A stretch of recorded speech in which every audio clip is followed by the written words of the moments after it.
Hello everybody, it's Brian for GadgetUnit.com, and in this video I'll be taking a look at the Samsung Galaxy Note 9 for Verizon. This is the lavender purple 128 gig model, available for as little as $1,000 upfront, so obviously this is going to be a very expensive phone. Though on Verizon you can pay monthly, $41.66 per month for 24 months. The 512 gig model is an extra $250, priced at $1250, and I would like to thank Verizon for sending this over to me for review. The specs for the phone can be found on your screen as well as in the written review, found down below in this video's description. Up close you can see that this is a fingerprint and smudge magnet on both sides, so with that out of the way, I'll go ahead and clean it off. And now let's take a tour of the phone, starting with the back. Here we have two camera lenses. One is a 12 megapixel wide angle lens. The other is a 12 megapixel telephoto 2x optical zoom lens, and combined, those will provide with your bokeh effects for your portrait mode photos. There's also a heartbeat sensor, LED flash, as well as your fingerprint sensor below the cameras this time. There's also some Samsung branding, as well as some Galaxy Note branding. On the left side is the dreaded Bixby button. I don't use voice assistants, and I've accidentally pressed this button many times, which triggered the Bixby Assistant, which like I said, do not use, so it's annoying that you cannot disable this function. But above that is the volume rocker. At the top is your combination nano SIM tray and micro SD card slot, as well as a top microphone. The right side has a lone power button, which I kind of wish was placed lower down on the phone, but more on that in a moment. Fortunately, Samsung has opted to keep the 3.5mm headset jack, as there are absolutely no reasons to remove it on phones. There's also a USB Type-C port, bottom microphone, bottom speaker, as well as the container for the S Pen. And here we are taking a look at the front. We have a large 6.4-inch Super AMOLED display with a resolution of 1440 by 2960, which is 516 pixels per inch. The top has a front-facing camera, as well as some sensors, as well as IR emitters for the iris scanner. There's also an earpiece which acts as a speaker, more on that in a moment. The edges are curved a little bit. I have had no problems accidentally pressing the sides of the screen. The bezels are fairly slim, as you can see once the screen is turned on. Now, despite the power button being placed a little bit up above where I would like, the bottom portion of the screen will act as a pressure sensitive area, which also acts as a home button when you push down on the screen. Hopefully next year's models will get in-display fingerprint sensors. That would be ideal. Although the fingerprint sensor on the back, once you get used to it, you'll know where it is, and it unlocks very quickly. I'll do that again real quick. So pretty much immediately after I place my finger onto the sensor, the phone unlocks. As far as build quality goes, this thing is built very well. The glass on the front and the back, as well as the metal chassis, results in a very premium feeling phone, and it should last for many years. As far as usability goes, it's kind of tough. It is something you have to get used to. The larger your hands, hopefully I imagine the easier it is to use such a big phone. But for me, it has been a little bit difficult at times when just doing things like scrolling through Twitter. Using it in full screen mode is just fine, but there's also a one-handed mode, which is pretty convenient. You just triple tap the home button, and you go into this mode, which allows you to easily reach the top of the phone. This works well for when you're trying to get into your web browser, or just anything towards the top half of the phone. This mode is nice, although obviously you're not using this large 6.4-inch screen anymore, but you're not going to be in this mode too long. Once you get back to scrolling and tapping on things, you can go back to full screen mode, and it's just fine. Although personally, I think that still having such a large phone is kind of inconvenient at times, because there are just times where you just don't want to have to go into one-handed mode to do something, so obviously this phone and its size is not meant for everybody. Although with basic two-handed operation like I am right now, it's fantastic. Such a large screen makes it easier to look at things. Text is nice and crisp with the high-resolution screen. More often than not, this has been a very pleasant phone to use. The 6.4-inch Super AMOLED display looks fantastic even in direct sunlight, thanks to the outdoor brightness mode, which cranks up the brightness quite a bit. Samsung's AMOLED displays used to be very heavily saturated to where even skin tones looked a bit reddish, but nowadays they've sort of, I think, perfected these screens in terms of not overdoing anything. Looking at photos on the screen and videos, or even text, like I said earlier, it's just a really good experience. This is definitely one of the best screens you can take a look at, and because of those deep blacks, anything that's black is basically turned off on the screen itself. So when you're watching movies that are dark or using a dark mode theme like I am, you can easily tell the difference between an AMOLED screen or an LCD display. Audio is some of the best I've heard on a phone. In combination with the bottom firing speaker, you also have the front earpiece, which is better for some of the high tones. The bottom speaker is better for the mids and the lows, and combined, they are able to get very loud. Although if you are planning on using this as music and you want the proper left and right separation, you'll probably want to turn it down to maybe 80%. The lows are typically going to overpower the highs, so it's going to sound like the right speaker is louder than the left. If you're not listening to bass-heavy music and you're listening to primarily vocals, then at max volume, the left speaker is going to sound louder than the right. Ideally, both speakers would be placed on the front and they would be sort of tuned the same, but still, this is an improvement over just having a single speaker at the bottom. The Samsung Experience user interface is not too bad. They've definitely sort of dialed back in terms of how intrusive it is over the years. The settings app has been cleaned up as well. There are a number of advanced settings to take a look at that are specific to Samsung phones, as well as the Note 9.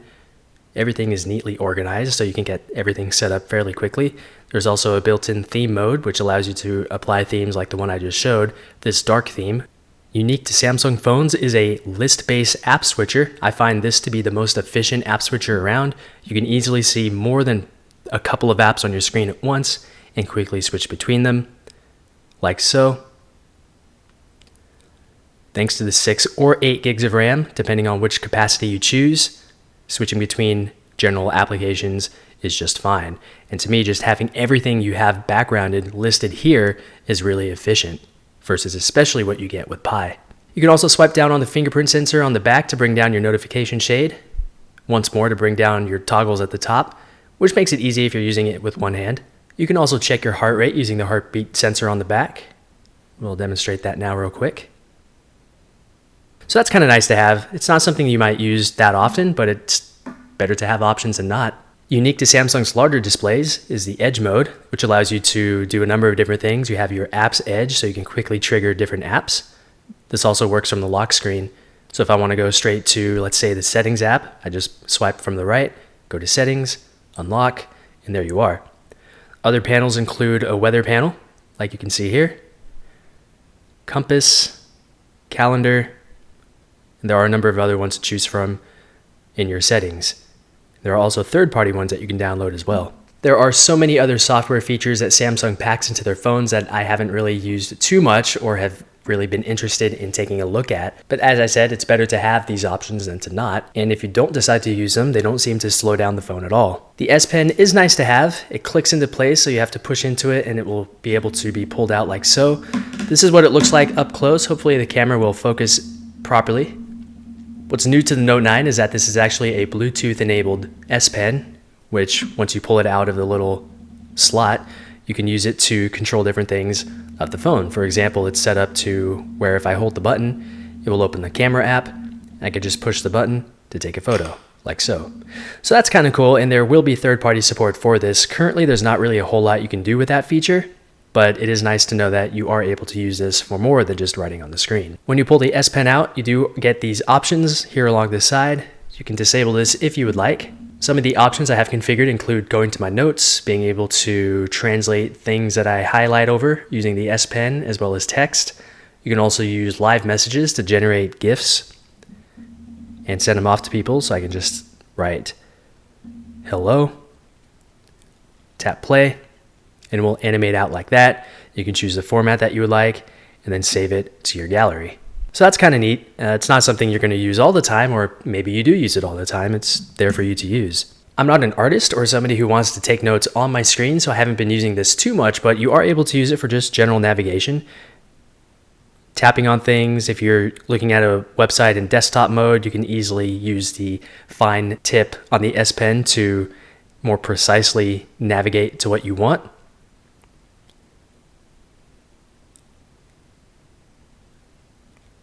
So it is kind of nice to have from time to time. Performance on this phone is absolutely fantastic. There was never a time where I wished this phone was faster. I never felt as though the Snapdragon 820 and my Galaxy S7 was slow until I started using the Snapdragon 845 in the Note 9.